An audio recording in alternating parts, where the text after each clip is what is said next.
Bonjour à toutes et à tous et bienvenue pour cette synthèse hebdomadaire des matières premières. Je me présente, je suis Maxime Ratura, analyste junior chez XTB France et j'aurai le plaisir d'accompagner Tristan pour la présentation de ce format hebdomadaire donc, qui a lieu tous les vendredis. Au programme aujourd'hui, nous allons parler de l'or qui a actuellement atteint son plus haut historique, puis nous allons ensuite aborder la question du pétrole et du nat-gaz, deux denrées énergétiques qui avaient connu une baisse à partir de septembre 2023 et qui connaissent actuellement une période de retracement haussier. Et nous allons enfin finir avec le sucre qui actuellement en tendance baissière, mais une tendance qui pourrait être remise en cause par un récent rebond sur le support local. Commençons tout de suite avec l'or. Alors comme je vous l'avais annoncé, l'or a atteint son récent plus haut historique, au-delà du seuil symbolique des 2100 $ l'once, et il continue encore de grimper, il pourrait se diriger actuellement vers son objectif des 2200 $ l'once. Alors comment expliquer cette hausse récente? Eh bien il y a à ça deux facteurs principaux. Premièrement, la publication d'un ISM manufacturier aux États-Unis pour le mois de février, un ISM manufacturier plus bas que les attentes, alors que c'est un indicateur particulièrement suivi par les investisseurs. Et puis nous avons également une information très importante, l'abaissement de la notation de la New York Community Bank Corp, donc, qui a perdu son stade d'investment grade pour atteindre le grade de high yield, donc obligation à risque, ce qui fait peser un large risque autour du secteur bancaire aux États-Unis. Qu'est-ce qu'on peut comprendre par là ?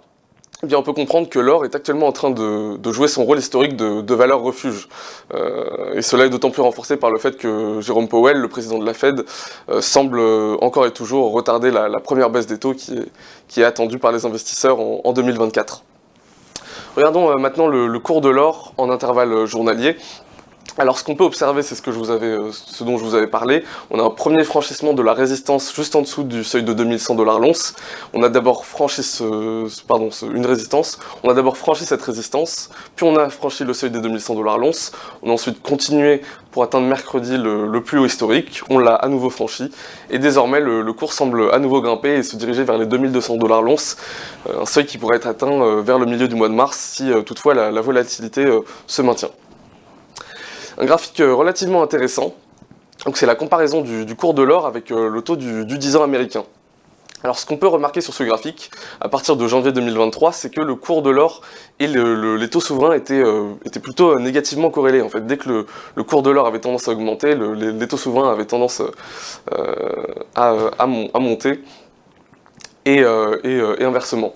Alors, ce qu'on peut observer, une observation intéressante, c'est qu'à partir d'octobre 2023, il y a eu un effet de divergence. En fait, le cours de l'or a commencé à fortement monter, tandis que les taux ont stagné à un niveau relativement élevé, autour des 5%, et puis à retardement, ils ont fini par baisser pour reprendre ce niveau de corrélation inverse. Alors, pourquoi est-ce que cette information est intéressante ? Parce que ce qu'on remarque actuellement, c'est que le scénario semble une nouvelle fois se répéter. Le cours de l'or a largement monté, comme je vous l'avais expliqué, mais si on regarde, eh bien, le taux du 10 ans américain semble stagner, aux alentours des 4,2%. Et actuellement, il a poursuivi sa baisse jusqu'au 4%, donc ce qu'on pourrait observer dans les prochains jours, ça serait donc une baisse du taux souverain sur le 10 ans américain. Ce que ce graphique démontre, en fait, c'est plutôt que le cours de l'or pourrait être un indicateur anticipé de la baisse du rendement attendu des obligations souveraines par les investisseurs. Voilà, pour l'or. Passons maintenant au pétrole. Le pétrole est actuellement dans une phase plutôt baissière, mais elle suit une période de retracement haussier. Et ce retracement haussier s'est actuellement stoppé à une résistance locale aux alentours des 84 $. Plusieurs informations fondamentales à ce sujet. Premièrement, l'OPEP+, qui anticipe à la fois une baisse de la demande en Chine et une hausse de l'offre de la part des États-Unis. Donc ils anticipent que la production de pétrole aux États-Unis a été largement en hausse. Et donc ils ont annoncé une coupe volontaire de production des barils. Cette coupe s'estime à environ 2,2 millions de barils par jour. Et cela jusqu'à la fin du mois de juin 2023, donc le deuxième trimestre, 2024, donc le deuxième trimestre de cette année. Il y a également un facteur géopolitique, un facteur de conflit, la crise de la mer Rouge. On a eu la destruction d'un cargo de fret maritime, le True Confidence, qui a causé la mort de 3 membres de ses équipages. Et cela pourrait en fait créer de fortes tensions et de fortes déstabilisations, et cela pourrait faire peser un risque d'approvisionnement qui viendrait en plus se coupler à un choc d'offres. Observons maintenant le chart du pétrole en intervalle journalier. On avait ce que je vous avais annoncé, cette fameuse résistance aux alentours des 84 $, résistance qui avait été d'abord franchie à la baisse à partir du mois de septembre 2023. On avait ensuite atteint un support relativement solide aux alentours des 72 $. Puis le cours a ensuite entamé un retracement à la hausse. Alors ce qu'on peut observer de manière purement technique, c'est d'abord une ligne de tendance baissière à partir de septembre 2023 et une ligne de tendance haussière à partir de fin novembre 2023. Alors, de manière purement technique, cela forme les fameux triangles d'indécision, les triangles d'indécision qui déterminent en fait une bataille entre les acheteurs et les vendeurs. Et ce qu'on observe actuellement, c'est que le cours consolide à ce qu'on appelle l'apex, donc le bout du triangle. Ce que cela pourrait vouloir dire, ce que cela pourrait vouloir présager, c'est donc un breakout à la hausse, qui pourrait mener le cours à sa résistance, sa dernière résistance aux alentours des 95 $. Ou bien à la baisse. Dans ce cas-là, on irait trouver un support à un seuil de prix brut symbolique des 80 $. Et si un scénario pessimiste devait s'engager, on pourrait descendre jusqu'aux 72 $. Cette bataille entre les acheteurs et les vendeurs est plutôt matérialisée de manière fondamentale par le niveau des stocks de brut léger américains.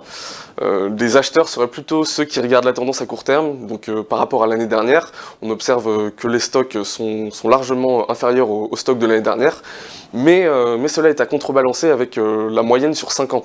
Et si on regarde la moyenne sur 5 ans, et bien en fait ce niveau de stock, il est plutôt plus haut que la moyenne. Donc en fait on pourrait avoir d'un côté les acheteurs qui jouent le court terme, et de l'autre côté les vendeurs qui jouent le long terme. Et on pourrait observer la victoire de l'un ou l'autre des camps au terme d'un breakout haussier ou baissier à l'apex du triangle que je vous avais présenté. Passons maintenant au gaz naturel. Alors le gaz naturel, il a une certaine corrélation avec le pétrole, puisque c'est également une denrée énergétique. Il avait d'abord baissé en septembre 2023, tout comme le pétrole, et il suit maintenant également un retracement haussier. Cependant, c'est un peu différent, il y a une zone de polarisation aux alentours des 2 $. Et il y a également des données fondamentales qui viennent corroborer des scénarios de baisse ou de hausse dans les deux cas. On a d'abord des prévisions météorologiques qui se contredisent. On avait le week-end dernier des prévisions qui indiquaient plutôt des températures inférieures à la moyenne de saison sur une partie du territoire américain. Je vais vous montrer à l'écran. Voilà, donc à gauche vous pouvez voir que sur l'ouest du continent américain, les températures étaient plutôt prévues inférieures aux moyennes de saison, tandis que du côté est, elles seraient plutôt supérieures. Désormais, les prévisions prévoient plutôt des températures supérieures à la moyenne de façon uniforme sur tout le continent américain. Alors, il y a également une annonce de l'EQT qui réduit sa production de mars d'environ 1 milliard de pieds cubes, parce qu'elle s'aligne avec ces nouvelles prévisions. Elle pense que les températures seront plus élevées que la moyenne, et également elle annonce des niveaux élevés de stockage. Donc elle essaye de contrebalancer ce choc de l'offre. L'Union européenne également cherche à être plus résiliente et stopper un futur choc d'approvisionnement. Elle a annoncé prolonger son objectif de réduction volontaire de la demande de gaz d'à peu près 15% jusqu'au 31 mars 2025. Et donc voilà, c'est ce qui soutient plutôt des analyses haussières, mais l'analyse baissière est également valide puisque les niveaux de stock sont remplis à peu près 62%, ce qui est plus élevé que sur la même période durant les 5 dernières années. Voilà, donc c'est ce que je vous avais expliqué. Il y a cette zone de polarisation aux alentours des 2 $ qui a d'abord servi de support, qui a ensuite rebondi sur le support, puis a franchi ce support, et ce support sert maintenant de résistance, ce qui est la définition d'une zone de polarité. Alors voilà, pour reprendre une tendance à la hausse, il faudrait que les acheteurs parviennent à franchir ce niveau de résistance.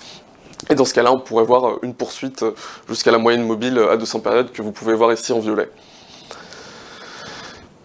Finissons par le sucre. Alors le sucre, il a un scénario qui est à peu près similaire, il suit actuellement une tendance baissière, mais il y a également un rebond sur un support local qui se situerait dans les alentours des 20 $.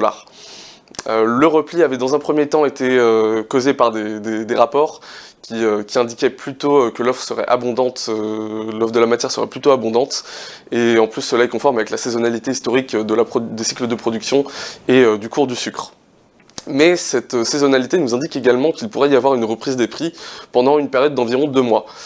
Cela est corroboré par un rapport de BP Bunch qui a annoncé que l'offre de sucre, selon lui, l'offre de sucre serait inférieure à environ 1,6 million de tonnes à la demande sur l'année 2024-2025. Et puis il y a également des chiffres en provenance de l'Inde, des chiffres de la production d'octobre 2023 à février 2024, une production qui s'avère être moins importante que la production de l'année dernière sur la même période. Donc on a 25,5 millions contre 25,85 millions de tonnes pour l'année dernière.